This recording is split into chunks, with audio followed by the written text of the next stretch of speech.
நம்முடைய ஆண்டவர் அவர் ஜெபத்தை கேட்கிற தேவனாயிருக்கிறார். இந்த வருடம் நம்முடைய எல்லா ஆண்டவர் கொடுத்த எல்லா வாக்குத்தத்தங்களையும் நமக்கு அவர் நிறைவேற்றி நம்மை மிகவும் ஆசீர்வாதமாய் கர்த்தர் வைப்பாராக. இன்றைக்கு காலையிலே நான் ஆண்டவருடைய வார்த்தையை யோசிச்சுட்டே இருக்கும்போது இந்த ஆபிரகாமை குறித்து வேதம் சொல்கிறது. ஆபிரகாம் தன்னுடைய சொந்த குமாரனாகிய ஈசாக்கை பலி செலுத்துவதற்காக ஆண்டவர் சொன்னார், மோரியா மலையில் போய் நீ என்னுடைய பிள்ளையை பலி செலுத்து அப்படின்னு சொல்லி. உடனே ஆபிரகாம் தன்னுடைய வேலைக்காரர்களோடு சேர்ந்து விறகு கட்டைகளெல்லாம் அடுக்கி தன்னுடைய பிள்ளை மேல் வைத்து வேலைக்காரர்களையும் கூட்டிட்டு அப்படியே பலி செலுத்துவதற்காக அவங்க கிளம்பிட்டாங்க. கிளம்பும்போது அந்த பிள்ளை அந்த அப்பாவை பார்த்து கேட்குது. என்ன கேட்குது அப்படின்னு சொன்னால், அப்பா நீங்கள் எல்லாத்தையுமே எடுத்துக்கிட்டீங்க, பலிக்கான விறகு கட்டைகள் இருக்கிறது, தீவட்டி இருக்கிறது, ஆனால் அந்த பலி செலுத்துகிறதுக்கான ஆடை நீங்கள் எடுக்கலை அப்படின்னு அவர் சொல்கிறார்.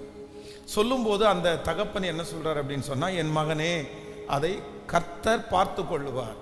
நீங்கள் ஆதியாகமம் 22ஆம் அதிகாரத்தினுடைய 8வது வசனத்தை வாசிக்கும் போது, அதற்கு ஆபிரகாம், என் மகனே தேவன் நமக்கு தகன பலிக்கான ஆட்டுக்குட்டியை பார்த்து கொள்ளுவார் என்றான்.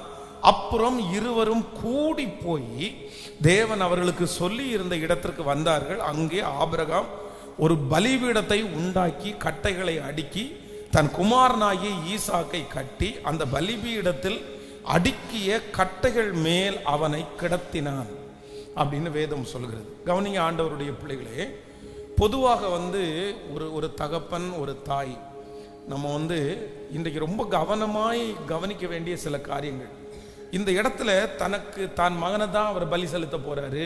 ஆண்டவர் தன்னுடைய மகனை தான் கேட்டிருக்கிறாரு. இல்லப்பா, ஆண்டவர் கேட்டதை தடுக்க முடியாது. ஆனா ஆபிரகாம் என்ன பண்ணல அப்படின்னு சொன்னா, தேவன் தனக்கு தன்னுடைய மகனை பலியிட சொன்னதை என்ன பண்ணலைன்னா தன்னுடைய மகனிடத்துல ஆபிரகாம் சொல்லலை. அவர் மறைச்சிட்டார், அவர் எதையுமே சொல்லலை. அப்போ ஒரு உண்மையாய் ஒரு தகப்பன் தாய் நீங்க ரொம்ப கவனமா இருக்க வேண்டியது என்ன அப்படின்னு சொன்னா, சில காரியங்களை நம்முடைய பிள்ளைகள் இருக்கும்போது பேசுகிறதை கண்டிப்பாக தவிர்க்கணும். பொதுவாக பார்த்தீங்க அப்படின்னு சொன்னா, ஒரு ஹாஸ்பிட்டலுக்கு நம்ம போகும்போது நம்ம சிக்காயிட்டோம் அப்படின்னு சொல்லுங்களேன், சிக்காயிட்டோம் அப்படின்னா அந்த நல்ல டாக்டர்ஸ் என்ன பண்ணுவாங்க அப்படின்னு சொன்னா, ஃபர்ஸ்ட் அப்படின்னா முதல்லயே அவங்க பயமுறுத்திட மாட்டாங்க. உனக்கு இந்த மாதிரி நோய் வந்திருக்குது, உனக்கு இந்த மாதிரி ஒரு கேன்சர் அப்படின்னு ஒன்று வருதுன்னு வைங்களேன். வந்த உடனே அந்த பேஷண்ட்ஸை பார்த்து, அவ்வளோதான் உங்களுக்கு கேன்சர் வந்திருக்கு, 6 மாதம் தான் உங்களுக்கு டைமு, இல்லை 1 வருஷம் தான் உங்களுக்கு டைமு, இந்த நோய் வந்திருக்கு உங்களுக்கு இந்த வருஷம் தான் டைம் அப்படின்னு சொல்லிட மாட்டாங்க. என்ன பண்ணுவாங்க அப்படின்னு சொன்னால், அவங்க சொந்தக்காரங்களெல்லாம் கூப்பிட்டு, இல்லைன்னா அவங்களுக்கு நெருங்கினவர்களை கூப்பிட்டு, இந்த மாதிரி உங்களுக்கு ஒரு பலவீனம் இருக்குது, ட்ரீட்மெண்ட் பண்ணிக்கலாம், பரவாயில்ல அப்படின்னு ரொம்ப வெளிப்படையாய் சொல்லாமல் அவர்களுக்கு அப்படியே சொல்லி அனுப்புவாங்க. இது ஒரு சில டாக்டருடைய அணுகுமுறை. அப்போது சிலர் என்ன, நம்முடைய வீடுகளில் சிலர் என்ன தப்பு பண்ணுறோம் அப்படின்னா, என்ன பிரச்சனையானாலும் சில காரியத்தை ஓப்பனாக சில பெற்றோர்கள் பிள்ளைகளிடத்தில் பேசிடுறாங்க. இது என்ன அப்படின்னு சொன்னால், நம்ம வயதை தாண்டி வந்துட்டோம், நமக்கு நிறைய வயதாச்சு, நமக்கு அந்த ஸ்ட்ராங் இருக்குது, நம்ம நிறைய இந்த மாதிரி காரியங்கள் எல்லாம் கேட்டிருக்கிறோம், நிறைய ஆபத்துகள் எல்லாம் கேட்டிருக்கிறோம். இதெல்லாம் கேட்கறதுனால நம்முடைய இருதயம் என்ன அப்படின்னு சொன்னால், கொஞ்சம் பலப்பட்டு இருக்கிறதுனால சில வார்த்தைகளை சொன்னால் கூட உடனே டக்குன்னு நம்ம பயப்பட மாட்டோம். ஆனால் சின்ன பிள்ளைகளை பொறுத்த வரைக்கும் இந்த மாதிரி காரியத்தை ஒருத்தங்க சொல்லுவாங்கன்னா, ஃபஸ்ட்டு அவங்களுடைய இருதயத்துக்குள்ள எழும்புகிற பயம் அது ஒரு பெரிய பதட்டமாக மாறி அவங்க எதிர்காலத்திற்கு அது ஆபத்தாக மாறிடும். அப்போது பொதுவாக சில பிள்ளைகளை பெற்று வளர்த்துக்கிற தகப்பன் தாயார் சொல்ல வேண்டியதை பிள்ளைங்களிடத்தில் சொல்ல மாட்டாங்க, ஆனால் சொல்லக்கூடாததை பிள்ளைகளிடத்தில் நிறைய சொல்லுவாங்க. அப்போது நம்முடைய காரியங்களை எதையுமே நம்முடைய பிள்ளைகளுக்கு தெரிய வேண்டாம் அப்படின்னு சொல்லலை. நம்ம என்ன பாடுபடுறோம், என்ன கஷ்டப்படுறோம், இந்த சம்பாத்தியத்துக்கு என்ன வழி, காலையிலேருந்து சாயந்தரம் வரைக்கும் அப்பா எவ்வளோ கஷ்டப்படுறாரு, அம்மா எவ்வளோ கஷ்டப்படுறாங்க, இதை குறித்த ஒரு உணர்வை பிள்ளைகளுக்குள்ள வளர்த்துக்கிறது தவறல்ல. ஆனால் அதே நேரத்தில் என்ன பண்ணிடக்கூடாது அப்படின்னு சொன்னால், பிள்ளைகளுக்கு இப்போ பாருங்களேன், அவனுக்குள்ள ஒரு பலவீனம் இருக்குது அப்படின்னு சொன்னால், அந்த பலவீனத்தை 10 டைம் அந்த பிள்ளைகளுக்கு முன்பாக நீங்கள் அறிக்கை செய்வீர்களே ஆனால் நிச்சயமாக அந்த பிள்ளைகளுக்கு அந்த பலவீனம் அவங்களுடைய இருதயத்திலே ஒட்டிடும். அதற்கு பிறகு அவர்களுக்கு நமக்கு இந்த மாதிரி ஒரு சிக் இருக்குது, நமக்கு இந்த மாதிரி ஒரு ப்ராப்ளம் இருக்குன்றது மாதிரியே மாறிடுவாங்க. சிலர் வந்து பிள்ளைகளுக்கு முன்னாடி துக்கத்தை அடக்க தெரியாம அப்படியே பிள்ளைகளுக்கு முன்னாடி குமுறி குமுறி அழுவாங்க. ஐயோ உனக்கு இப்படி ஆயிடுச்சு, ஐயோ நீ இப்படி ஆயிட்டியே, ஐயோ உனக்கு இப்படி போயிருச்சே. அப்போ அந்த பிள்ளைகளுடைய இருதயத்தில் அது என்னவாய் மாறுது அப்படின்னு சொன்னா ரொம்ப காயமா மாறிடும். அதுக்கப்புறம் நிறைய பெற்றோர்கள் வந்து தன்னுடைய தகப்பனாரை குறித்த ஒரு பேடு ஒரு தவறான ஒரு கருத்தை சொல்லிடுறது. உங்க அப்பா இப்படி மோசமான ஆளு, உங்க அப்பா இப்படி பண்றாரு. அப்புறம் நிறைய பேர் அம்மாவை குறித்து ஒரு தவறான ஒரு வார்த்தை, உங்க அம்மா மோசமான ஆளு, உங்க அம்மா இப்படி தான் சண்டை போடுவாங்க, உங்க அம்மா நல்லவங்களே இல்லை அப்படின்னு சொல்லி தன்னுடைய கணவனை குறித்து தன்னுடைய மனைவியை குறித்து பிள்ளைகளிடத்துல தவறான ஒரு காரியத்தை கொண்டு வருகிறவங்க நிறைய பேர் இருக்கிறாங்க. இல்லை, ஒன்று நீங்கள் நினைத்து கொள்ளுங்கள், ஆண்டவருடைய பிள்ளைகள் இந்த தவறை எப்பொழுதுமே நீங்கள் செய்யக்கூடாது. யாருக்காக ஆண்டவர் பேசுறாருன்னு தெரியல. சின்ன வயதிலே பிள்ளைகளை வந்து நம்ம என்ன பண்ணக்கூடாதுன்னா, பிள்ளைங்க இருக்கும்போது சில நேரத்தில் பார்த்து தான் அவங்கள்ட்ட பேச வேண்டியதாக இருக்குது. பாருங்க, சில பலவீனத்தை குறித்து சில பிள்ளைகளிடத்துல டிஸ்கஸ் பண்ணுவாங்க பாருங்க. அவங்களுக்கு வந்து அந்த பலவீனத்தை சொன்ன உடனே அப்படியே பயமா மாறிடும். ஐயோ நமக்கு இப்படி ஒன்று வந்துருச்சு, நமக்கு இப்படி ஒன்று வந்துருச்சு. எல்லா பெற்றோர்களும் தன்னுடைய பிள்ளைகளிடத்திலேயே தைரியங்களை சொல்லுவீர்களே, ஆனால் உங்கள் பிள்ளைகள் எப்படி வளர்வார்கள் என்று சொன்னால் தைரியமாய் வளர்வார்கள். ஆமேன் சொல்லுங்கள். ஸோ இந்த செய்தியை ஏன் ஆண்டவர் கொடுக்க சொல்றாருன்னு எனக்கு தெரியல, யாருக்காக சொல்றாருன்னு தெரியல. ஆனால் ஒன்று நீங்கள் நினைத்து கொள்ளுங்கள், பிள்ளைகளுக்கு முன்னாடி வச்சு சில காரியத்தை என்ன பண்ணக்கூடாதுன்னா நீங்க பேசிடவே கூடாது. சில சுபாவங்கள் சில பலவீனங்களை வந்து அவர்களுக்கு தெரியாமலே அதிலிருந்து அவங்கள வெளியே கொண்டு வரணும். அதுக்கு தான் ஆண்டவருடைய பிள்ளைகள் முயற்சி எடுக்கணும். அப்படிப்பட்ட ஒரு பலவீனம் அவங்களுக்கு இருந்ததை நம்ம வந்து பெருசு பண்ணி உனக்கு இப்படி ஒன்று இருக்குது அப்படின்னு சொல்லி அந்த கான்சன்ட்ரேஷன் முழுக்க அவனுக்கு அந்த குழந்தைக்கு அந்த மேலேயே திணிக்க வச்சு அவனுடைய 24 மணி நேரமும் அதையே யோசிச்சுட்டு இருக்கிற அளவிற்கு ஒரு குடும்பத்திலே யாருமே கொண்டு வரவே கூடாது. முடிந்த வரைக்கும் என்ன பண்ணணும் அப்படின்னு சொன்னா, எந்த பிரச்சனைகள் வந்தாலும் எந்த பலவீனங்கள் வந்தாலும் அழிப்பதற்காக தான் ஆண்டவருடைய பிள்ளைகள் வந்து நீங்க ட்ரை பண்ணணும். பொதுவாக பாருங்க, சில பிள்ளைகளுக்கு வந்து சில சாப்பாடு ஒத்துக்காதுன்னு வைங்களேன், நம்ம என்ன பண்ணுவோம்னு நினைக்கிறீங்க? நம்ம வந்து அவங்க மேல வச்ச அன்பின் நிமித்தம் தான் அந்த சாப்பாடை வந்து பார்த்தாலே அவன் அலர்ஜி ஆகிற அளவிற்கு உனக்கு இப்படி ஆயிரும், உனக்கு அப்படி ஆயிரும், இது இங்கே கொண்டு போய் விட்டுரும், அது அங்கே கொண்டு போய் விட்டுரும். அந்த மாதிரி ஒரு விஷயத்தை சில நல்ல பலமுள்ள குழந்தைகள் வந்து அதை ஏற்றுக்கொள்ளுவார்கள். ஆனால் சில பலவீனமான குழந்தைகளுக்கு பார்த்தீங்க அப்படின்னு சொன்னா, அதை பார்க்கும்போதே என்ன வேணும் அப்படின்னு சொன்னா, அது ஒரு சாப்பிட ஆசையா இருக்கும், ஆனால் சாப்பிட முடியாது. அதுவே அவங்க மனசுக்குள்ள காயமாய் மாறிடும். அதுவும் இந்த சைக்காலஜிக்கலாக வந்து நிறைய எஃபெக்டாக இருக்காங்க, இது கஷ்டமாக இருக்காங்க பாருங்க பிள்ளைங்க. இந்த பிள்ளைகளிடத்துல கண்டிப்பாக பெற்றோர்கள் வந்து அவர்களுடைய பலவீனத்தை குறித்து ஒரு நாளும் நீங்கள் டிஸ்கஸ் பண்ணவே கூடாது. சில குழந்தைகள் வந்து கொஞ்சம் ஹைப்பர் ஆக்டிவாக இருப்பாங்க. எனக்கு வந்து தெரிந்த வந்து கன்னியாகுமரி மாவட்டத்தில் ஒரு போதகர், அவருக்கு வந்து ரெண்டு பசங்களும் பார்த்தீங்க அப்படின்னு சொன்னால் அப்படி ஒரு நிமிஷம் கூட சும்மா இருக்க மாட்டாங்க. அவங்கள பார்த்தாலே தெரியும் அந்த பிள்ளைங்க ரெண்டு பேருமே நார்மல் இல்லைன்னு தெரியும். ஐயோ, அவங்கள வச்சுட்டு நம்ம ஒரு அரை மணி நேரம் கூட நம்ம வீட்டில் இருந்துடவே முடியாது. எங்கே ஏறுறான், எதை தள்ளி போடுறான், எதை உடைக்கிறான், எந்த வண்டி எடுத்து எல்லாத்தையும் உடைச்சிருவாங்க, எல்லாத்தையும் ட்ரை பண்ணிடுவாங்க. அப்போ வந்து ஒரு நாள் நானே வந்து அவங்களுடைய வீட்டில் வந்து ஒரு ஜெபத்திற்காக போகும்போது ஒரு 2-3 மணி நேரம் அவங்க வீட்டில் ஸ்பெண்ட் பண்ண வேண்டியது இருந்துச்சு. இந்த 2-3 மணி நேரத்தில் அவங்க பண்ணின அந்த அட்டகாசத்தை பார்த்து நான் வந்து என்னடா இப்படி இருக்கிறாங்க, இந்த குரங்கு குட்டி தாவற மாதிரி பார்த்தீங்கன்னா அங்கே தாவறாங்க இங்கே தாவறாங்க. ஆனால் அவங்க அப்பா மிரட்டுறாரு, அவங்க அம்மா மிரட்டுறாங்க, டேய் ஏண்டா அப்படி பண்ணாதரா அப்படின்னு மிரட்டுறாங்க. ஆனால் உண்மையில் ஒரு நாள் கூட அந்த பிள்ளைங்க வந்து அப்நார்மலாக இருக்காங்க, நீ நார்மலான பையன் இல்லை, வா உன்னை டாக்டர்கிட்ட நம்ம காமிச்சிடலாம், நீ ஏன் இப்படி இருக்கிற, உனக்கு ட்ரீட்மெண்ட் பார்க்கணும், இதெல்லாம் சொல்லாமல் ரெண்டு பேரும் தன்னுடைய பிள்ளைகள் ரொம்ப குறும்பாக இருக்காங்க அப்படின்னு ஜோம் பண்ணிட்டு தான் இருந்தாங்க. இன்றைக்கி ரெண்டு பேருமே வந்து பார்த்தீங்கன்னா காலேஜ் எல்லாம் படித்து முடிச்சுட்டு ரெண்டு பேரும் வாலிப பிள்ளைங்கள் ஆகிட்டாங்க. கடந்த சமீபத்தில் வந்து நான் அவர்களை சந்தித்தேன். ஃபஸ்ட்டு சந்தித்தது வந்து கிட்டத்தட்ட 2006 2006 அந்த மாதிரி அதுக்கப்புறம் பார்த்தீங்கன்னா இத்தனை ஆண்டாயிடுச்சு. இப்போ பார்த்தா வளர்ந்து அவ்வளோ பெரிய வாலிப பசங்களாக இருக்காங்க. அந்த 2 பசங்களை மாதிரி ஒழுக்கமுள்ள ஒரு பசங்களை நம்ம பார்க்கவே முடியாத அளவுக்கு இருக்கிறாங்க. எனக்கு ரொம்ப பிரமிப்பாயிருச்சு. அவங்க அப்பாவை அவ்வளோ நல்லா பார்த்துக்கிறாங்க, அவங்க அம்மாவை அவ்வளோ நல்லா பார்த்துக்கிறாங்க. அப்படி நான் வந்து என்னுடைய முறைக்கு வந்து அவன் சித்தப்பா அப்படின்னு கூப்பிடுவான்னு வைங்களேன், அப்படியே வாய்க்கு அப்படியே சித்தப்பா அப்படின்னு கூப்பிட்டு அவனுடைய நடத்தை, அவனுடைய அணுகுமுறையை பார்த்து நான் வியந்துட்டேன். நீங்களா அப்படின்னு சொல்லி அப்போ நான் ஒன்று கண்டுபிடிச்சேன். தன்னுடைய பிள்ளைகள் இப்படிப்பட்ட ஒரு சிக்னஸ்ல இருக்காங்கன்னு கூட தன்னுடைய பிள்ளைகளுக்கு சொல்லாமல் ஜெபித்த அந்த தாயின் தகப்பனும் ரொம்ப ஞானம் உள்ளவர்கள். அப்போ ஆண்டவருடைய பிள்ளைகள் வந்து ரொம்ப கவனமா இருக்க வேண்டியது என்னன்னா, சிலரிடத்துல வந்து சில காரியத்தை வந்து யாரிடத்திலே என்ன பேசணுன்ற அந்த ஞானத்தை ஆண்டவரிடத்துல நம்ம கண்டிப்பா கேட்டு பெற்றுக்கொள்ளணும். பாருங்க, ஒரு கணவனார் வந்து வெளியே போயிட்டு வீட்டுக்குள்ள வந்த உடனே அப்படியே அந்த காலடி எடுத்து வச்ச உடனே நம்ம வந்து உடனே சொல்லிட முடியாது, குறைகளை சொல்லிட முடியாது. சிலர் பாருங்க, மேனேஜர்கிட்ட பேசும்போது டக்குன்னு போய் மேனேஜர்கிட்ட பேச மாட்டாங்க. மேனேஜர்கிட்ட பேசுறதுக்குன்னு என்ன வச்சிருப்பாங்கன்னா, அவர் என்ன மூடில் இருக்கிறாரு, அவர் நல்லா இருக்கிறாரா இல்லையா. நீங்கள் வேதத்தில் வந்து இதற்கு ரொம்ப பெரிய உதாரணம் யார் அப்படின்னு கேட்டால் எஸ்தர் ராணி. எஸ்தர் ராணியை குறித்து வேதம் சொல்கிறது, இவ்விதமாய் சட்டத்தை மீறி நான் ராஜாவினிடத்தில் பிரவேசிப்பேன், நான் செத்தாலும் சாகிறேன் என்று ஒரு பொருத்தனை எடுத்தாலுமே கொலுமண்டத்தில் வந்து நிற்கும் போது ராஜா இப்போ கேட்குறாரு என்ன அப்படின்னு கேட்கும்போது அந்த பெர்மிஷன் வருகிற வரைக்கும் அவங்க வந்து காத்திருந்தாங்க பாருங்களேன்.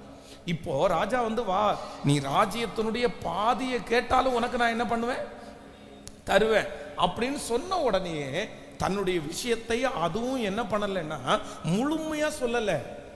எடுத்த உடனே ஆமான்னு ஒரு துஷ்டம் இருக்கிறான், ஆமான் மோசமான ஆளு, நீங்க எதுக்கு அவனை வச்சிருக்கிறீங்க, அவன் எங்களுடைய ராஜ்யத்துக்கு விரோதமா எழும்பி இருந்தான் அப்படின்னு சொல்லி எடுத்த உடனே ஒரு விஷத்தை வந்து போடணும்னு நினைக்கல. ஃபர்ஸ்ட் எஸ்தர் ராஜாத்தி என்ன சொல்றாங்க அப்படின்னு சொன்னா, ஒன்றும் இல்லை, நான் உங்கள்கிட்ட ராஜ்யத்தினுடைய பாதியெல்லாம் கேட்க வரல, நான் அடுத்த வாரத்தில் ஒரு விருந்து வச்சிருக்கிறேன், அந்த விருந்துக்கு சொல்லுங்களேன், அந்த விருந்துக்கு நீங்களும் ஆமானும் வரணும், அவ்வளவுதான். அப்படியா, இது கேட்கறதுக்கு நீ ஏன் இவ்வளவு தூரம் வந்த, நீ சொல்லியிருந்தா நானே வந்திருப்பேனே அப்படின்றது மாதிரி. அப்புறம் அந்த விருந்துக்கு வந்ததற்கு பிற்பாடும் ஓப்பனா எதுவும் சொல்லலை, திரும்பி எதுவும் சொல்லலை. ஆண்டவரே கொடுக்குற ஞானத்தை பாருங்களேன். அப்போ கொஞ்சம் கொஞ்சமாய் எந்த டைம்ல எப்போ எதை சொல்லணும்னு அறிஞ்சுக்கிட்டு சொல்லுகிற அந்த ஞானத்தை கர்த்தர் எஸ்தர் ராணிக்குள்ள கர்த்தர் தந்திருந்தார். அப்போ ஆண்டவருடைய பிள்ளைகளே, இன்றைக்கு ஆண்டவருடைய சமூகத்தில் நம்ம என்ன ஜெபிக்கணும் அப்படின்னு சொன்னா, ஆண்டவரே நான் சொல்லக்கூடாத விஷயங்களை என்னுடைய குடும்பத்தில் ஷேர் பண்ணாதபடி கர்த்தர் எனக்கு கிருபை அருளுவீராக. எங்களுடைய பிள்ளைகளிடத்தில் சொல்ல வேண்டியதான் நாங்கள் சொல்லணும், என்னுடைய கணவனார் இடத்துல சொல்ல வேண்டியதான் நாங்கள் சொல்லணும். ஆண்டவரே எங்களுக்கு ஒருத்தருக்கு ஒருத்தர் மாறி மாறி சொல்லுகிறத கூட நாங்கள் ஞானமாய் செய்யக்கூடிய கிருபையை தாரும் என்று கேளுங்கள், அது உங்களுக்கு ஆசீர்வாதமாகவே இருக்கும். கைகளை அசைத்து ஒரு ஹல்லேலூயா சொல்லலாம். இப்போ சிலர் வந்து பணமே இருக்காது, ஆனால் வந்து கவர்மெண்ட் ஹாஸ்பிட்டலுக்கு போக மாட்டாங்க, பிரைவேட் ஹாஸ்பிட்டலுக்கு போவாங்க. ஏன் அப்படின்னு நினைக்கிறீங்க? அவங்களுக்கு வந்து என்ன பணத்தை அப்படி வந்து செலவு பண்ணணும்னு ஆசையா, இல்லை கடன் வாங்கி அவங்க செலவு பண்ணணும்னு ஆசையா? ஏன் வந்து அவங்க வந்து கவர்மெண்ட் ஹாஸ்பிட்டலுக்கு போகாமல் ப்ரைவேட் ஹாஸ்பிட்டலுக்கு போகிறாங்கன்னு நினைக்கிறீங்க? கவர்மெண்ட் ஹாஸ்பிட்டலில் இருக்கிற அப்ரோச்சுக்கும் ப்ரைவேட் ஹாஸ்பிட்டலில் இருக்கிற அப்ரோச்சுக்கும் என்ன இருக்குது? வித்தியாசம் இருக்குது. கவர்மெண்ட் ஹாஸ்பிட்டலில் ஆயிரக்கணக்கான நோயாளிகள் வருகிறதுனால அவர்களால் அதனால மெயின்டைன் பண்ண முடியல, அவங்களுக்கு ரொம்ப டென்ஷன் ஆகுது. அவங்களும் மனுஷன் தானே, அவங்களும் மனுஷி தானே, அதனால லைனில் நிற்காட்டா லைனில் இல்லை அப்படின்வாங்க. ஏதாவது ஒன்று வந்துச்சுன்னா, சரி இந்த மாத்திரையை 10 டைம் போடு, 20 டைம் போடு, இதுதான் உனக்கு பிரச்சனை, ஆப்ரேஷன் பண்ணிடலாமா, இது பண்ணிடலாமா, அவ்வளோதான். அவங்க என்ன நினைப்பாங்க, அவங்க இருதயம் என்ன இருக்குது, அவங்க பயப்படுவாங்களா, அவங்க இதை சொன்னா உடனே அவங்க ஏற்றுக்குவாங்களா, இதை எதையுமே அவங்க நினைக்க மாட்டாங்க. அவங்க டியூட்டியை அவங்க அந்த நேரத்தில் வந்து சொல்லிடுவாங்க. ஆனால் ப்ரைவேட் ஹாஸ்பிட்டலில் போகும்போது சில நேரத்தில் பார்த்தீங்கன்னா நம்ம காசு கொடுக்கறதுனால உட்கார வச்சு அப்படியே அமைதியாக சொல்லி இது பண்ணுவாங்க. அப்போ ஆண்டவருடைய பிள்ளைகளே, நீங்களும் நானும் இந்த வருஷத்தினுடைய ஆரம்பத்தில் ஆண்டவரிடத்துல என்ன கேட்கணும் அப்படின்னு சொன்னா, ஆண்டவரே எந்த இடத்துல யார்கிட்ட என்ன எப்படி சொல்லணுன்ற ஒரு அறிவை கர்த்தர் எனக்கு கிருபையாய் கர்த்தர் தருவீராக. எத்தனை பேர் ஆமோதிக்கிறீர்கள்? கைகளை அசைத்து ஒரு ஹல்லேலூயா சொல்லலாம். எல்லாரும் இது கண்டிப்பா நீங்க ஜெபம் பண்ணணும், நிச்சயமா நீங்க ஜெபிக்கணும். நீங்க இதை ஜெபிக்கல அப்படின்னு சொன்னா இது ஏன்னா ஒரு மனுஷனுடைய வாழ்க்கையில இந்த வார்த்தை அப்படின்றது ஒரு மிகப்பெரிய ஆசீர்வாதமான ஒன்று, இது முக்கியமான ஒன்று. எந்த வார்த்தை யாரை எப்படி காயப்படுத்தி எவ்வளவு ஆபத்திற்குள்ளாக கொண்டு போகும் நமக்கு தெரியாது. அதனால நம்ம சிலரை எப்படி சந்தோஷப்படுத்தணும் அப்படின்னு சொன்னா நம்முடைய வார்த்தையினாலேயே. கையை உயர்த்தி ஒரு ஹல்லேலூயா சொல்லலாம். பாருங்க, கணவன் மனைவிக்கு சண்டை அப்படின்னு ஒரு பொண்ணு ஒரு அம்மாட்ட பேசுதுன்னு சொல்லுங்களேன். ஒரு அம்மாட்ட பேசுறாங்க, இந்த மாதிரி அம்மா இன்னைக்கு அவர் என்ன கிள்ளிட்டாருமா, இல்லை அப்படின்னா என்னை இப்படி பேசிட்டாருமா அப்படின்ற ஒரு வார்த்தை சொல்லும்போது எந்த தாயானாலும் தன்னுடைய பிள்ளையை அவ்வளோ நேசமாக வளர்த்துருக்கிறதுனால அவங்களுக்கு ரொம்ப கோபம் வரும், ரொம்ப கோபம் வந்துடும். ஆனால் இந்த இடத்துல கையாள வேண்டிய ஒன்று இருக்குது. என்ன அப்படி, ஐயோ இந்த இடத்துல பிள்ளைய சரி அப்படிதான் இருக்கும், குடும்பம்னா அப்படிதான் இருக்கும், நீ அட்ஜஸ்ட் பண்ணி தான் போகணும் அப்படின்னு சொன்னாலும் தப்பா போயிடும். அதே நேரத்தில் என்ன அவன் என்ன இப்படி ஒன்று பண்ணிட்டு இருக்கிறான், நீ கிளம்பி வீட்டுக்கு வா, அவன் எவன் பார்த்துக்கலாம், அவன் மன்னிப்பு கேட்டு அதுக்கப்புறம் உன்னை கூட்டிட்டு போட்டோம் அப்படின்னு சொன்னாலும் என்ன ஆகும் சொல்லுங்களேன், அதுவும் ப்ராப்ளம் ஆகும். இப்போ இந்த பக்கம் இப்படி சொன்னாலும் பிரச்சனை, அந்த பக்கம் அப்படி சொன்னாலும் பிரச்சனை. அப்போ ஒரு தாய் அந்த இடத்துல என்ன பண்ணணும் அப்படின்னு சொன்னா, அப்படியா மகளே இப்படி செஞ்சுட்டாங்களா, ஐயோ அப்படி செஞ்சிருக்க கூடாது, அது தவறாயிடுச்சு, சரி நம்ம ஜெபம் பண்ணுவோம், என்ன கோபத்தில் அவர் அப்படி பண்ணாருன்னு தெரியல, நீ ஏதாவது வார்த்தை ஏதாவது சொன்னியாப்பா, நீ எதுவும் சொல்லலைல்ல, நீ சொல்லாம அவர் அப்படி பண்ணலாமா, சரி ஒன்றும் இல்லை, அப்பாவும் சில நேரத்தில் என்னை இப்படி தான் பண்ணாரு, ஆனால் நான் ஜெபம் பண்ணேன், ஏசப்பா அப்பாவை இன்னைக்கு எவ்வளோ அழகாக மாற்றிருக்காரு தெரியுமா, நான் உன்னையும் கண்டிப்பாக மாற்றுவார், நீ ஒன்றும் கவலைப்படாத, இந்த வயசில் நீ நுகத்தை சுமக்கிறது நல்லது, ஆண்டவர் உனக்கு பல மடங்கு ஆசீர்வதிப்பார், நான் உனக்காக ஜெபம் பண்ணுறேன். இந்த மாதிரி ஒரு வார்த்தையை சொன்னோம் அப்படின்னு சொன்னால் அந்த குடும்பம் கண்டிப்பாக என்ன பண்ணணும்னா மீண்டும் கட்டப்படும். ஆமேன்னு சொல்லுங்க. எல்லாரும் இன்னைக்கு ஜெபிக்க போகிறோம். ஆண்டவரத்தில் என்ன ஜெபிக்க போகிறோம்னா, ஆண்டவரே எனக்கு யார் முன்னாடி என்ன வார்த்தையை பேசணும்னு எனக்கு என்ன பண்ணுங்க சொல்லித்தாங்க. இப்போ உங்க கவனிங்களே, இன்னைக்கு நிறைய பெற்றோர்கள் ஒரு பிள்ளைக்கு ஒரு கல்யாண வயசு ஆரம்பிக்குதுன்னு வைங்களேன், ஒரு கல்யாண வயசு ஆரம்பிக்கும் போது நம்ம அந்த பிள்ளையினுடைய கல்யாண வயசு ஆரம்பிக்கும் போது பேசுறது தவறல்ல, ஆனா அந்த பிள்ளைக்கு முன்னாடி வச்சு அந்த கல்யாண காரியத்தை பேசணும்னு வைங்களேன், அந்த மாப்பிள்ளையை பற்றியோ அந்த பொண்ணை பற்றியோ ரொம்ப புகழ்த்தி ரொம்ப இதுவா பேசுறீங்கன்னா அந்த பிள்ளைய அறியாமலேயே அவங்களுடைய மனசுக்குள்ள என்ன வரும் அப்படின்னு சொன்னா ஒரு சந்தோஷம் வரும். ஐயோ நமக்கு என்ன மேரேஜ், நமக்கு கல்யாணம், நம்ம இந்த மாப்பிள்ளை இப்படியா, இந்த மாப்பிள்ளை குறித்து இப்படி கேள்விப்படுறோமே, இந்த மாதிரி கற்பனைகளை அவர்கள் வளர்த்து இப்ப கடைசியில பாத்தீங்கன்னா அந்த மாப்பிள்ளை வேண்டாம் அந்த பொண்ணு வேண்டான்னு சொன்னா இந்த பிள்ளைகளால என்ன பண்ண முடியாது, விடவே முடியாது. எத்தனை குடும்பத்தை நான் அப்படி பார்த்துருக்கேன் தெரியுமா, எத்தனை பேரை பார்த்துருக்கேன் தெரியுமா.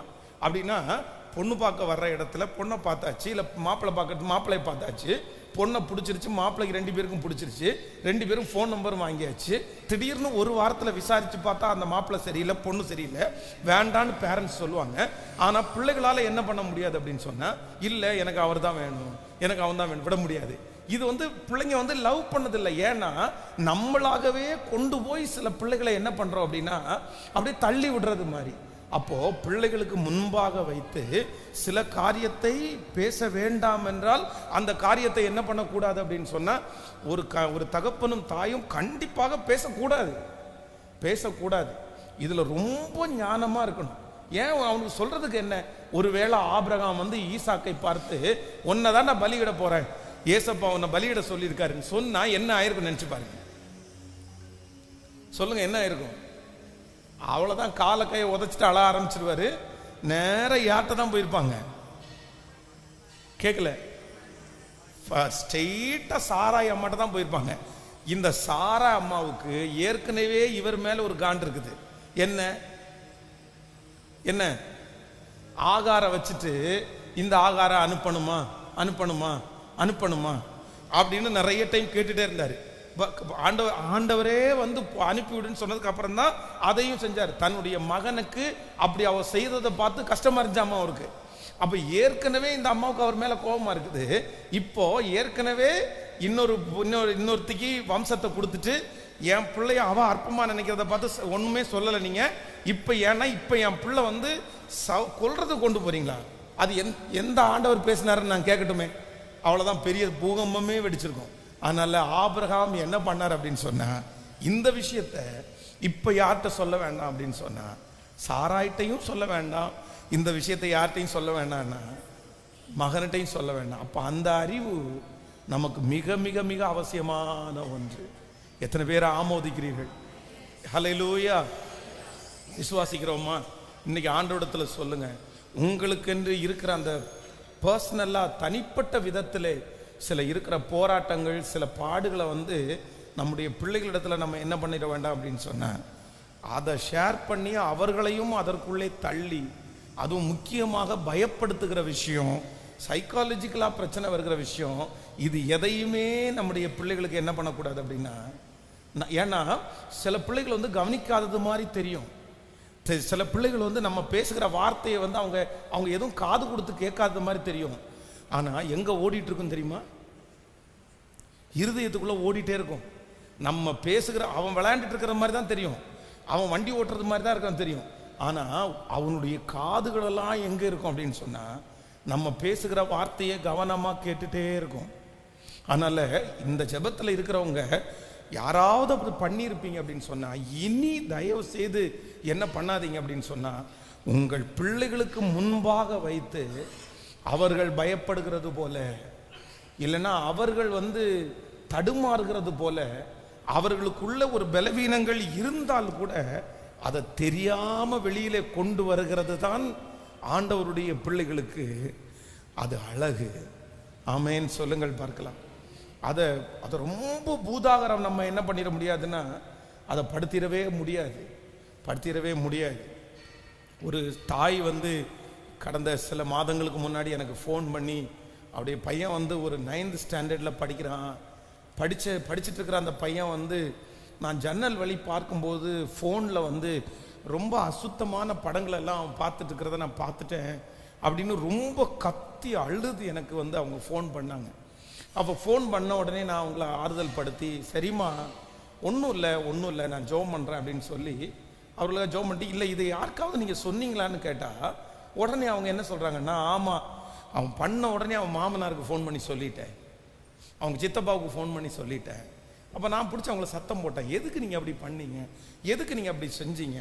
உங்கள் பிள்ளைக்கு ஆண்டவரை குறித்த பயம் குறைவாக இருக்கலாம், அதனால கூட படிக்கிற ஃப்ரெண்ட்ஸ் எல்லாரும் சேர்ந்து இந்த மாதிரி ஏதாவது ஒன்றை பார்க்கறதுக்கு அவங்க வந்து அவனை வந்து கைட் பண்ணியிருக்கலாம். பிள்ளையினுடைய இருதயத்தில் மதியனம் ஒட்டி இருக்கும். நீங்கள் என்ன பண்ணணும்னா, அவனை கூப்பிட்டு, சாமி இப்படி செய்கிறது நமக்கு நல்லதில்லை, இது ஆண்டவருக்கு விரோதமானது, இதுலேருந்து நீ வெளியே வரணும், இது ரொம்ப தவறான ஒன்று, இது அடிமைத்தனத்தில் உன்னை கொண்டு போய் விட்டுரும் அப்படின்னு கொஞ்சம் ஆலோசனை சொல்லி அவனை தட்டி கொடுத்து தான் கொண்டு வர முடியுமே தவிர, அவ்வளோதான் என் பையனே முடிஞ்சிட்டான் அப்படி அவனுக்குள்ள ஒரு பெரிய மனசாட்சி விரோதமான காரியத்தை அவனுக்குள்ள கொண்டு வந்து அவனை அதோட என்ன பண்ணிடக்கூடாதுன்னா அழிச்சிடக்கூடாது. ஆண்டவருடைய பிள்ளைகள், இனி உங்களுடைய குடும்பத்தில் இருக்கிற நபர்களை நான் என்னுடைய வார்த்தையினால என்ன பண்ணிடக்கூடாது அப்படின்னா அழிச்சிடக்கூடாதுன்னு ஆண்டவருடைய பிள்ளைகள் ஜெபிக்கணும். ஹல்லேலூயா. ஒரு லெட்டர் எழுதிட்டாங்க, ஒரு லெட்டர் வந்துருச்சு, ஒரு வார்த்தை எழுதிட்டாங்க, ஒரு SMS அனுப்பிட்டாங்கன்றதுக்காக அவ்வளோதான் உன் வாழ்க்கையே முடிஞ்சிருச்சுன்னு நம்ம சொல்லிட முடியாது. நம்ம என்ன பண்ணணும் அப்படின்னு சொன்னால், அவர்களை மீட்டெடுக்கக்கூடிய ஒரு சக்தியை கர்த்தர் கிருபையாய் தருவாராக. ஸோ இன்னைக்கு காலையில் யோசிச்சுட்டு இருக்கும்போது, ஜெபம் பண்ணிட்டு இருக்கும்போது ஆண்டவர் இந்த வார்த்தையை பேசும்படியாய் உங்களிடத்தில் சொன்னார்.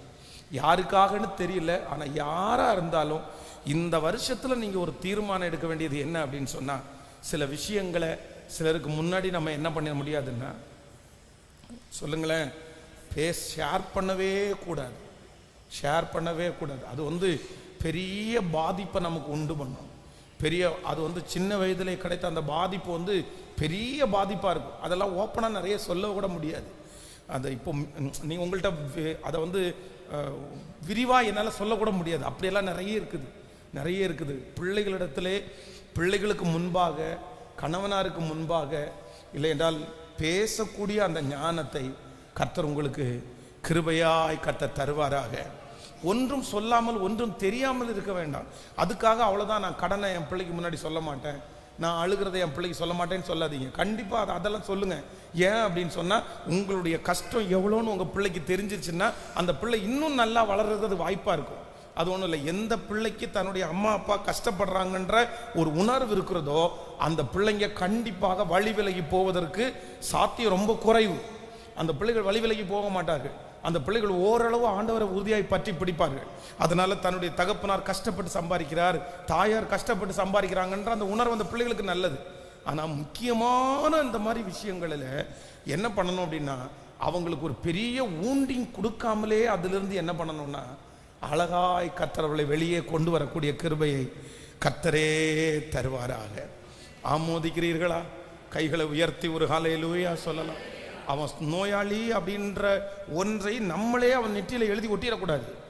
அவன் படிக்காதவன் அப்படின்றத நம்மளே அவனுடைய நெற்றியில எழுதி ஒட்டிடக்கூடாது. நம்மளே எழுதி ஒட்டிடக்கூடாது. எத்தனை பேர் ஆமோதிக்கிறீங்க? நான் சொல்றது எத்தனை பேருக்கு புரியுது? நீங்களே என்ன பண்ணிடாதீங்கன்னா, ஒன்று அவனுக்குள்ள பெருமையும் விதைச்சிடாதீங்க. பெருமையும் விதைச்சிடாதீங்க. இந்த சில தாய் தகப்பன் இந்த செய்தியை கேட்டுட்டு ஒன்று இந்த எஸ்ட்ரீம் இல்லைன்னா அந்த எஸ்ட்ரீம் என்ன அப்படின்னா, விட்டா கையில் கத்தியை கொடுத்துட்டு குத்திட்டு வாடானா குத்திட்டு வந்துடுவான். அந்த மாதிரி வளர்த்துறது. என் பிள்ளை சிங்கமாக இருக்கணும், என் பிள்ளை கரடியாக இருக்கணும், என் பிள்ளை பயப்படாதவனாக இருக்கணும் அப்படின்னு சொல்லி ஓவர் தைரியத்தில் வளர்த்துறது. ஓவர் தைரியமும் ஆகாது. பயப்பட வேண்டிய இடத்துல நம்ம பிள்ளைங்க பயப்பட்டு தான், சொல்லுங்க, பயப்பட்டு தான் ஆகணும். சில காரியத்தை குறித்து கண்டிப்பாக அவனுக்கு பயம் இருக்கணும். அந்த மாதிரி தான் வளர்த்தணும். பெண் பிள்ளையை பெண் பிள்ளையாய்த்தான் வளர்த்தணும், ஆண் பிள்ளையை கேட்கல, பெண் பிள்ளைய ஆண் பிள்ளையாவும் வளர்த்தக்கூடாது, ஆண் பிள்ளைய இது ரெண்டுமே தாய் செய்யக்கூடாது, ஒரு தகப்பன் செய்யக்கூடாது. நான் பார்த்தீங்க அப்படின்னு சொன்னால், ஒரு பிரதர் ஃபஸ்ட்டு குழந்தை பிறக்கும்போது ஒரு ஆம்பளை குழந்தைக்கு ஒரு பேரை செலக்ட் பண்ணார். அப்போ நான் அவரிடத்தில் கேட்டேன், பிள்ளையே பிறக்கலையே பிரதர், இதுக்குள்ளே ஆம்பளை பிள்ளையினுடைய பேரை நீங்கள் செலக்ட் பண்ணியிருக்கீங்களே? உடனே அவர் சொன்னார், இல்லை எனக்கு கண்டிப்பாக ஆம்பளை பிள்ளை தான் பிறக்கும் அப்படின்னு. அப்போ நான் என்ன சொன்னேன் அப்படின்னு சொன்னால், நீங்கள் வெறும் ஆம்பளை பிள்ளையினுடைய பேரை மட்டும் செலக்ட் பண்ணாதீங்க, இன்னொரு கேர்ளுக்கும் ஒரு பேரை செலக்ட் பண்ணி வைங்க. ஏன்னா ஆண் பிள்ளை பிறந்தா அந்த பேர் வச்சிடலாம், பெண் பிள்ளை பிறந்தா இந்த பேர் வச்சிடலாம். என்னமோ தெரியல, அவருக்கு பெண் பிள்ளை தான் பிறந்துருச்சு. பெண் பிள்ளை பிறந்த உடனே ஒரு அப்செட்டு. சரி, உடனே ஒரு பேரை வச்சாச்சு விட்டாச்சு. அடுத்த குழந்தை வயிற்றுல உண்டான உடனே அடுத்த குழந்தைக்கும் அதே மாதிரி தான். என்ன பண்ணுறாரு அப்படின்னா, ஒரு ஆம்பளை பிள்ளையினுடைய பேரை செலக்ட் பண்ணிட்டாரு. அப்போ நான் மறுபடியும் என்ன சொன்னேன்னா, ஏற்கனவே இந்த தப்பை நீங்கள் பண்ணிட்டீங்க, அது நம்முடைய மனசுக்கு தேவையில்லாத சஞ்சலத்தை உண்டு பண்ணும். நீங்கள் ஒன்று பண்ணுங்க, 2 பேரை செலக்ட் பண்ணுங்க, அதுதான் நமக்கு நல்லது அப்படின்னு. 2வது பிள்ளையும் என்ன பிள்ளையா பிறந்துச்சுன்னா பெண் பிள்ளையா பிறந்துச்சு. சரி, சந்தோஷமா ஏத்துக்கிட்டாரு. இதுக்குள்ள யாராவது ஒருத்தர் உள்ள நீ உனக்கு என்னப்பா பிரச்சனை, ஆம்பளை பிள்ளை பிறந்தா என்ன, பெண் பிள்ளை பிறந்தா என்ன, கடவுள் உனக்கு பெண் குழந்தை குழந்தை, அந்த பிள்ளைய ஆம்பளை பிள்ளையா நீ வளர்த்து, அதை ஆம்பளை பிள்ளையா வளர்த்து அப்படின்னு சொன்ன உடனே இந்த மரமண்டைக்கு எந்த வார்த்தையும் புரியல, அந்த வார்த்தை மட்டும் உள்ள போயிடுச்சு. உடனே என்ன பண்ணிட்டாருன்னா, இந்த பொம்பளை குழந்தைக்குள்ள துணியெல்லாம் தூக்கி ஓரம் போட்டுட்டு எல்லாம் ஆம்பளை பிள்ளைங்கள ட்ரெஸ்ஸாக வாங்கிட்டு வந்துட்டார். ஐயோ, நீங்க வேற என்ன நினைக்கிறீங்க? அந்த குழந்தை கிட்டத்தட்ட 3rd ஸ்டாண்டர்ட் 4th ஸ்டாண்டர்ட் வந்துச்சு. வந்தா அழகா இந்த பசங்களை மாதிரி முடிய கட் பண்ணி வச்சிருக்காரு, நீட்டா சட்டை ஜீன்ஸ் பேண்ட் இன் பண்ணி. நல்ல சின்ன பிள்ளைகள பார்க்க என்னவா இருக்கும், சின்ன பிள்ளைகளுடைய பார்க்கும்போது அந்த குழந்தை வாங்கி பேண்ட் சட்டை போட்டாலும் நமக்கு ஒன்றும் பெருசாக தெரியாது. அது ஒன்று நம்ம சரி சூப்பராக இருக்குப்பா, நல்லா இருக்குப்பா. ஆனால் வளர வளர வளர அந்த பிள்ளை, நான் கேட்குறேன், பிரதர் என்ன பிரதர், பிள்ளைகளுக்கு நீங்கள் எப்போ பார்த்தாலும் இந்த மாதிரியே போட்டுருக்கிறீங்க, நான் கேள்விப்படுற செய்தி கரெக்டான செய்தியான்னு கேட்டால், ஆமாம் பாஸ்டர், ஒரு கேர்ள்ஸ் ட்ரெஸ் கூட இல்லைன்ற, ஒரு கேர்ள்ஸ் ட்ரெஸ் கூட இல்லையாம்மா வீட்டில், எல்லாமே பாய் ட்ரெஸ் தான் இருக்கு அப்படின்ற. 2 பிள்ளைகளையுமே ஆம்பளைன்னு சொல்லி அந்த ஸ்கூல் சர்டிஃபிகேட்டில் மட்டும் பார்த்தீங்க அப்படின்னா கேர்ளுடைய பேரை வச்சு, இவங்க வீட்டில் பசங்களுடைய பேரை சொல்லி தான் கூப்பிடுறது. இன்றைக்கு பார்த்தீங்கன்னா அந்த பிள்ளைங்க 2 பேருமே இந்த மாதிரியே மோட்டிவேட் பண்ணி பண்ணி வளர்த்து அந்த பிள்ளைகளுடைய சூழ்நிலை வித்தியாசமாக இருக்குது, வித்தியாசமாக இருக்குது. அதை ஓப்பனாக சொல்லவே முடியாது பாருங்களேன். அதனால் ஆண்டவருடைய பிள்ளைகள் என்ன பண்ணணும் அப்படின்னு சொன்னால், எதுக்கோ அதைத்தான் நம்ம செய்யணும். அது தேவனுக்கு மிஞ்சி நம்ம நீதிமான்கள் ஆயிடக்கூடாது. அவருக்கு மிஞ்சி நமக்கு நீதிமான்களாகிறதுக்கு நமக்கு என்ன அப்படியா இருக்கு? கிடையாது, அப்படியெல்லாம் இல்லை. ஆண்டவர் எதை தந்தாரோ அது நமக்கு ஸ்தோத்திரம், அது நமக்கு ஆசீர்வாதம். நம்முடைய பிள்ளைகளுக்கு தோல்வின்ற ஒன்று வரணும், நம்முடைய பிள்ளைகளுக்கு ஜெயம் என்கிற ஒன்று வரணும், நம்முடைய பிள்ளைகளுக்கு கவலைன்ற ஒன்று வரணும், நம்முடைய பிள்ளைகளுக்கு வருத்தம் என்கிற ஒன்று வரணும், நம்முடைய பிள்ளைகளுக்கு வியாதி என்கிற ஒன்று வரணும். எதுவுமே என் பிள்ளைக்கு வரக்கூடாது அப்படின்னு நினைக்கிறது நல்ல வளர்ப்பு அல்ல. என்னுடைய பிள்ளைக்கு உலகத்தில் இருக்க வேண்டியது எல்லாம் வரட்டும், ஆனால் எல்லாவற்றிலிருந்தும் கர்த்தர் அவனுக்கு பாடத்தை கற்பித்து கொடுத்து அவனை உருவாக்கி அவனை விடுதலையாக்குறதற்கு கர்த்தர் வல்லவராக இருக்கிறார். சிலருக்கு ஒரு பெரிய மனசுக்குள்ள என்ன அப்படின்னா, என் பிள்ளை ஃபெயில் மட்டும் ஆகக்கூடாது, என் பிள்ளை பாட புத்தகத்தில் உங்கள் பிள்ளை ஃபெயில் ஆகக்கூடாது அப்படின்னு நினைக்கிறது ஒன்றும் தவறல்ல. ஒரு வருஷத்தினுடைய படிப்பு அவன் ஃபெயில் ஆகிட்டான் அப்படின்னு சொன்னால் 1 இயர் வேஸ்ட் ஆயிரும், அதெல்லாம் நீங்கள் யோசிக்கலாம். ஆனால் ஒரு ஒரு ஒரு ஸ்போர்ட்ஸ் இருக்குன்னு வைங்களேன், ஒரு ஸ்போர்ட்ஸில் கூட உங்கள் பிள்ளை தோற்று போயிடக்கூடாதா? இப்போ நம்ம கடந்த சில மாதங்களுக்கு முன்னாடி சண்டே ஸ்கூலில் இங்கே ஒரு ஸ்போர்ட்ஸ் டேன்னு ஒன்று வச்சோம். அப்போ நிறைய பேரண்ட்ஸ் அதில் கலந்துக்கிட்டு தன்னுடைய பிள்ளைகளை அந்த ஸ்போர்ட்ஸ் டேயில் கலந்துக்கல வச்சாங்க. நம்ம என்ன கொடுக்க போகிறோன்னா ஒரு கைத்தட்டு கொடுக்க போகிறோம். அதுக்கப்புறம் எல்லாருக்குமே இந்த கழுத்தில் போடுற அந்த அவார்டு, மெடல், அந்த மெடல் எல்லாருக்கும் கொடுத்தோம். ஸோ எல்லாம் சந்தோஷம், நம்ம எல்லாம் ஒரே குடும்பத்தில் உள்ள பிள்ளைங்க எல்லாம். இந்த கிரவுண்டில் நீங்கள் அன்னைக்கு நின்று தான் பார்த்துருக்கணும். அந்த பிள்ளைங்க விளையாண்டுட்டு இருக்காங்க பாருங்களேன். விளையாண்டுட்டு ஃபர்ஸ்ட் செகண்ட் தேர்டை யார் அனௌன்ஸ் பண்ணணும்? யார் அனௌன்ஸ் பண்ணணும்? இந்த பிள்ளை ஃபர்ஸ்ட் வந்திருக்கு, செகண்ட் வந்திருக்குன்னு ஜட்ஜு தான் அங்கே 2 பேரை நிப்பாட்டி இருக்கிறோம். ஆனால் நீங்கள் பார்த்துட்டே இருந்தீங்க அப்படின்னு சொன்னால் 2 பேரண்ட்ஸ் ஓடி என் பிள்ளை தான் ஃபர்ஸ்ட், என் பிள்ளை தான் ஃபர்ஸ்ட், என் பிள்ளைய மட்டும் அவள் தள்ளாமல் இருந்திருந்தானா என் பிள்ளை தான் ஃபர்ஸ்ட் எடுத்துருக்குறோம். அதனால என் பிள்ளைய அவள் தள்ளுனதுனால தான் என் பிள்ளை பின்னாடி போச்சு. என்ன பண்ணுவீங்களோ தெரியாது, என் பிள்ளைக்கு என்ன கொடுத்தாகணும், என் பிள்ளைக்கு ஃபர்ஸ்ட் ப்ரைஸ் கொடுத்தாகணும், என் பிள்ளைக்கு ஃபர்ஸ்ட் ப்ரைஸ் கிடைச்சாகணும் அப்படின்னு ஒரே சண்டை, ஒரே பிரச்சனை. ஏன் அப்படின்னு கேட்டால், தன்னுடைய பிள்ளை தோற்று போகிறதை தாங்கக்கூடிய சக்தி ஒரு தாய் தகப்பனுக்கு குறைவாய் தான் இருக்கும். ஆனால் அதே நேரத்தில் தன்னுடைய பிள்ளை தோற்றே போகக்கூடாதுன்னு நினைக்கிறது பெரிய தவறு, பெரிய தவறு. இல்லை நம்ம என்ன, ஆமாப்பா கரெக்டு தான்ப்பா, சரி ஓகே நெக்ஸ்ட் டைம் பார்த்துக்கலாம், அடுத்த டைம் பார்த்துக்கோ, அடுத்த டைம் நல்லா பண்ணு, நீ கொஞ்சம் இன்னும் ப்ராக்டிஸ் பண்ணு, கண்டிப்பாக கிடைக்கும், அதெல்லாம் ஒன்றும் பிரச்சனை இல்லை. இதில் தோற்று போனோன்னா வாழ்க்கையை தோற்று போயிடுச்சு, அப்படியெல்லாம் கிடையாது.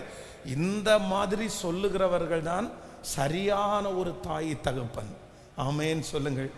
ஸோ இந்த இயர்னுடைய ஃபஸ்ட்டு செய்தியாக ஃபாஸ்டிங் ப்ரேயர்லாம் ஆண்டவர் யாரோ ஒருத்தரிடத்துல பேசுகிறாரு.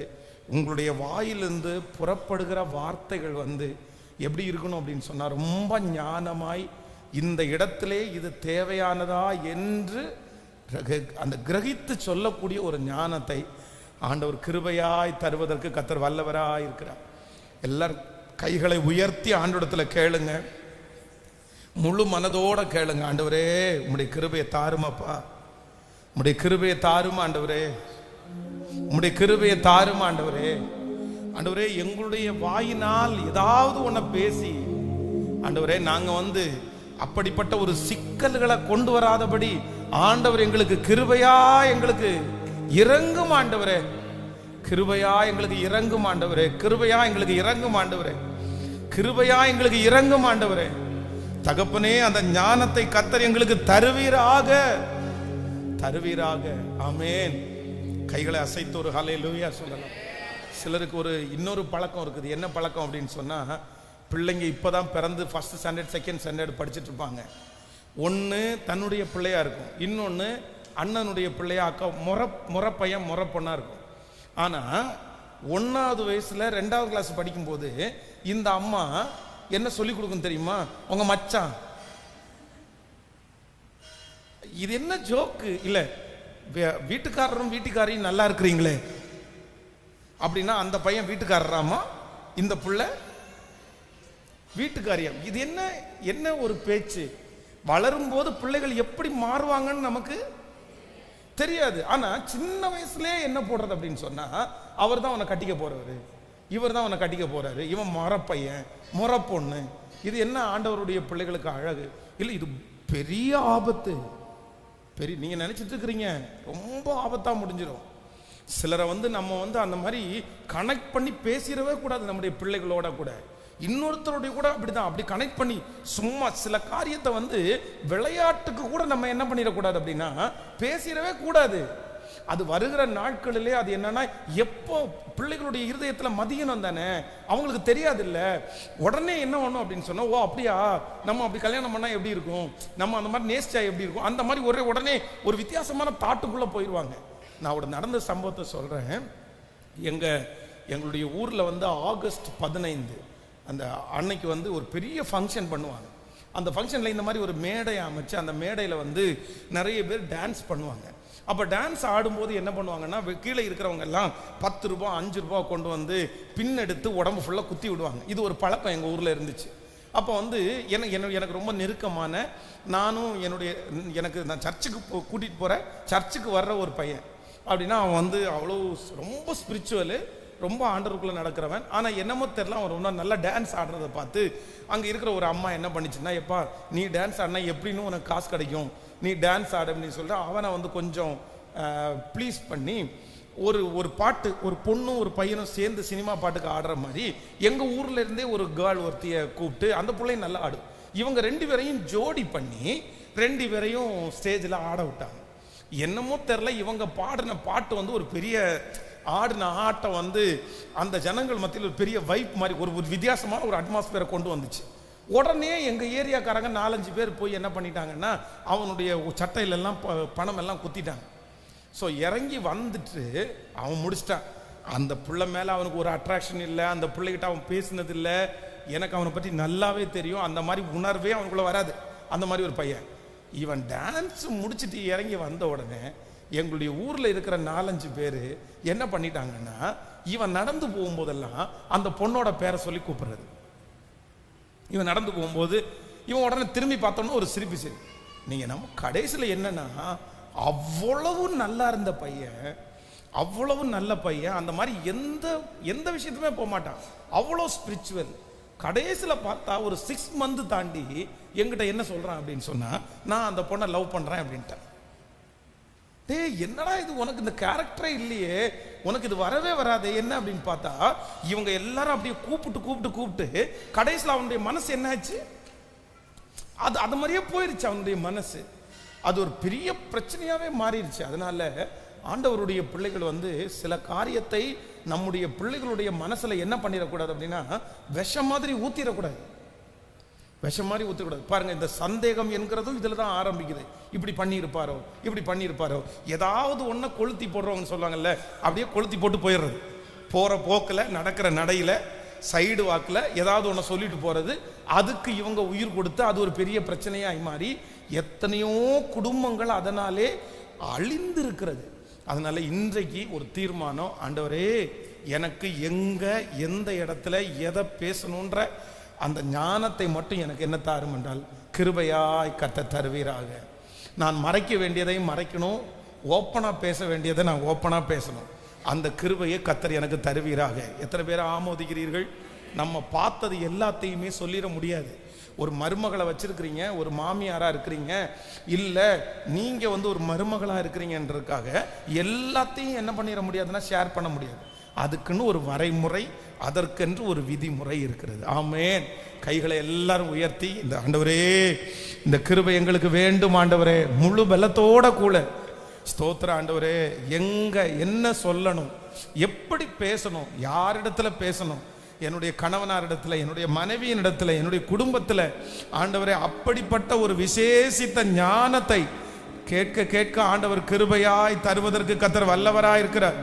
முழு பலத்தோட ஆண்டவரிடத்துல கேளுங்க. அப்பா ஸ்தோத்திரம், எனக்கு கற்று தருகிறவர், எனக்கு சொல்லி தருகிறவர். ஹல்லேலூயா. உம்மாலே ஆகாதது என்று ஒன்றுமில்லை. இப்பொழுது சர்வலோகத்தின் நியாயாதிபதியாகிய தேவன் அந்த கிருபையை கர்த்தர் எங்களுக்கு தரப்போகிறதற்காக உமக்கு ஸ்தோத்திரம்ப்பா. சொல்லுங்க, நன்றி அப்பா, நன்றி அப்பா, நன்றி அப்பா, நன்றி அப்பா. எப்படி நான் ஜெபிக்க வேண்டும், எதற்காக ஜெபிக்க வேண்டும், கற்றுத்தாரும் ஆவியானவரே. எப்படி நான் ஜெபிக்க வேண்டும், எதற்காக ஜெபிக்க வேண்டும், கற்றுத்தாரும் ஆவியானவரே. சொல்லுவோம்.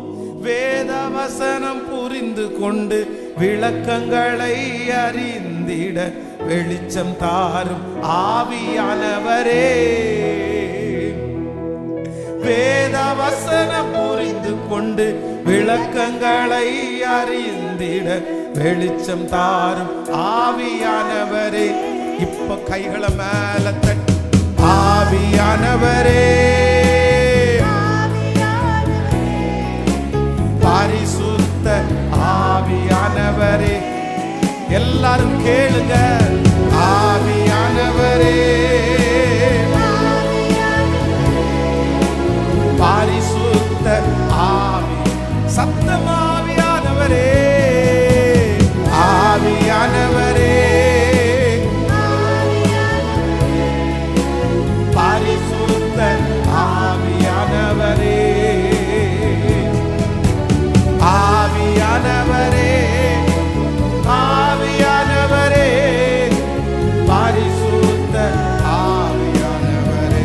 எங்கு செல்ல வேண்டும், எங்கு செல்ல வேண்டும், என்ன சொல்ல வேண்டும், வழி நடத்தும் ஆவியானவரே. எங்கு செல்ல வேண்டும், வழி நடத்தும் ஆவியானவரே. விருப்பம் இல்லாத விருப்பம் இல்லாத இடங்களுக்கு செல்லாம் தடுத்து நிறுத்தும் ஆவியானவரே. விருப்பம் இல்லாத விருப்பம் இல்லாத இடங்களுக்கு செல்லாம் தடுத்து நிறுத்தும் ஆவியானவரே. இப்ப கைகளை மேல தட்டி அப்பா இயேசுவே, அந்த கிருபையை எங்களுக்கு தாரும் ஆண்டவரே, தாரும் ஆண்டவரே, எங்க குடும்பத்திற்கு தாரும் ஆண்டவரே. ஆவியானவரே, கவலை கண்ணீர் மறக்கணும், கர்த்தரையே நோக்கணும், கற்று தாரும் ஆவியானவரே. கவலை கண்ணீர் மறக்கணும், கர்த்தரையே நோக்கணும், கற்று தாரும் ஆவியானவரே. செய்த நன்மை நினைக்கணும், நன்றியோடு துதிக்கணும், சொல்லி தாரும் ஆவியானவரே. செய்த நன்மை நினைக்கணும், நன்றியோடு துதிக்கணும், சொல்லி தாரும் ஆவியானவரே. இப்போ கைகளை மேல தட்டி ஆவியானவரே, ஸ்தோத்திரம் ஸ்தோத்திரம். Praise the Lord. Hallelujah. ஆவியானவரே, இந்த ஞானம் இந்த வாரம் வெளிப்படட்டும் ஆவியானவரே. ஒவ்வொருவர் மேலும் கிருபையாய் ஆவியானவரே, ஆவியானவரே, ஆவியானவரே, பரிசுத்த ஆவியானவரே. எதிரிகளின் சூழ்ச்சிகள், சாத்தானின் தீர்க்கணைகள் எதிர்த்து நிற்க பலன் வேண்டுமே. இந்த வருடம் எதிரிகளின் சூழ்ச்சிகள் எதிர்த்து நிற்க பலன் வேண்டுமே. உடல் சோர்வு அசதிகள், உடல் சோர்வு அசதிகள், பலவீனங்கள் உற்சாகத்தை நிரப்ப வேண்டுமே. சொல்லுங்க. உடல் சோர்வு அசதிகள், பலவீனங்கள் உற்சாகத்தால் நிரப்ப வேண்டுமே. இப்போ கைகளை உயர்த்தி சொல்லுங்க. ஆவியானவரே, பரிசுத்த ஆவியானவரே, அல்லேலூயா. ஆவியானவரே, கேட்க கேட்க கேட்க அந்த ஆவியானவர் தரப்போகிறார். ஆவியானவரே, ஆவியானவரே, பரிசுத்த ஆவியானவரே, ஆவியானவரே, ஆவியானவரே, பரிசுத்த ஆவியானவரே. ஹல்லேலூயா, ஆமென். இந்த வருடம் முழுவதும் வாழக்கூடிய சகல ஞானத்தையும் ஆண்டவர் நமக்கு கிருபையாய் கத்த தருவாரா. எல்லாமே எல்லாமே நமக்கு இருக்கும். எல்லாத்திற்காகவும் ஆண்டவரே இது மாறணும், இது மாறணும், இது மாறணும் அப்படின்னு ஜெபம் பண்றதை விட ஆண்டவருடைய பிள்ளைகள் ஆண்டவரத்துல என்ன கேட்கணும் அப்படின்னு சொன்னா, இதெல்லாம் நான் எப்படி கையாளணும் ஆண்டவர், அந்த ஞானத்தை எனக்கு தாங்க ஆண்டவரேன்னு தான் கேட்கணும். நம்ம நிறைய பேர் மிஸ்டேக் பண்றோம்.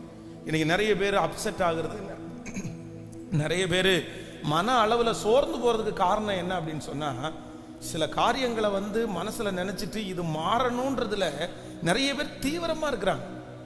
அவங்களுடைய ஒரே கான்செப்ட் என்னன்னா, இது மாறணும், இது விட்டு போகணும், இது இந்த மாதிரி செய்யணும், அந்த மாதிரியே நடக்கிறாங்க. ஆனா உண்மையிலே ஆண்டவருடைய பிள்ளைகளே அப்படி அல்ல, அப்படி அல்ல.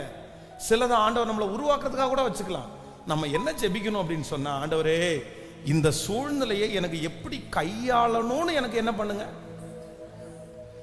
எனக்கு சொல்லித்தாங்க ஆண்டவரே. இது எப்படி இது என்ன அழிக்காம இருக்கிறதுக்கு நான் என்ன பண்ணணும், இது அஃபெக்ட் ஆகாம இருக்கிறதுக்கு என்ன பண்ணணும், இதுல இருந்து நான் வெளியே வர்றதுக்கு என்ன பண்ணணும், இதுல நான் என்ன கத்துக்கொள்ளணும், இந்த சூழ்நிலையில நான் எப்படி சந்தோஷமா வாழ்றது. இந்த வார்த்தையை மட்டும் தேவனிடத்தில் நீங்க கேட்டீர்களே ஆனால் நான் நம்புகிறேன் உங்களுக்கு சஞ்சலம் என்கிற ஒன்று இல்லவே இல்லை. ஆனா நம்முடைய மனசு ஏன் சஞ்சலப்படுது அப்படின்னு சொன்னா, நமக்கு சிலருக்கு என்ன இருக்குன்னா, ஒரே கான்செப்ட் தான் இருக்குது.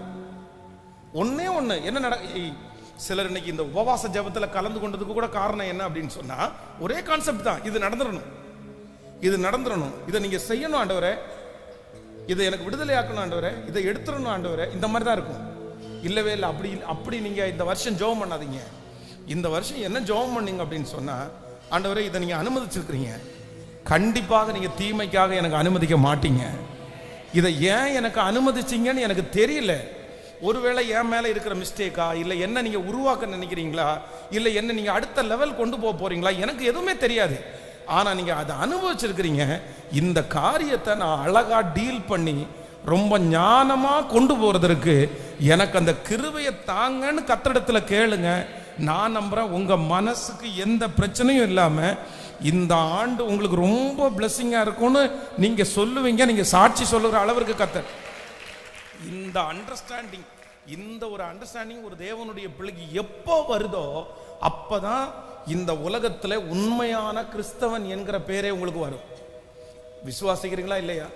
இப்ப பாருங்களேன், திடீர்னு கல் ஒரு நடந்து போகும்போது கல்லுல கால் தட்டுப்பட்டு காயமாயிடுச்சுன்னு.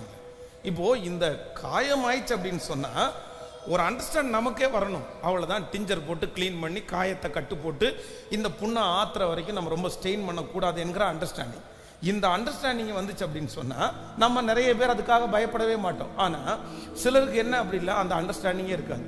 உடனே கால் தட்டு போட்ட உடனே என்ன நினைப்பாங்க அப்படி தெரியுமா, எவனாவது ஏதோ செஞ்சுட்டானோ, அது அவங்களுக்கு வேற எதுவுமே தோணாது. ஃபர்ஸ்ட் கால் தட்டுப்பட்டுச்சுன்னா முதல்ல அவனுக்கு என்ன தோணும் அப்படின்னு சொன்னா, யாராவது ஏதாவது ஒண்ணு செஞ்சுட்டாங்களோ, அதுவும் பக்கத்துல ஏதாவது ஒரு எலுமிச்சம்பழம் இருந்துச்சுன்னு வைங்களேன், அவ்வளவுதான், முடிஞ்சிருச்சு.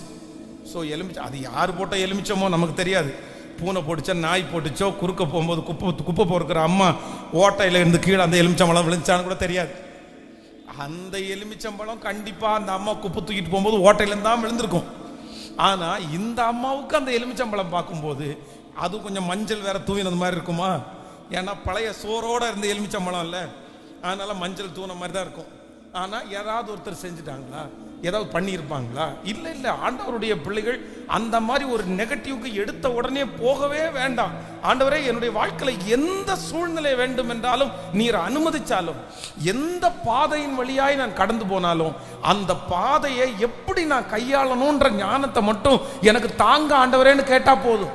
ஃபர்ஸ்ட் ஜெப குறிப்பு. இந்த 2025வது வருடம் காலடி எடுத்து வைக்கிற ஒரு ஆண்டவருடைய பிள்ளை முதல் ஜெபிக்கக்கூடிய ஜெபம் என்ன அப்படின்னா, ஆண்டவரே, எனக்கு எந்த இடத்துல என்ன எப்படி பேசணும்னு எனக்கு என்ன பண்ணுங்க, கத்து கொடுங்க. பேச வேண்டியதை பேசணும், பேசக்கூடாததை நான் என்ன பண்ணணும்? சத்தமா பக்கத்துல கையை பிடிச்சு சொல்லுங்க, இந்த ஞானத்தை ஆண்டவர் உங்களுக்கு தருவாராக. ஆமென்.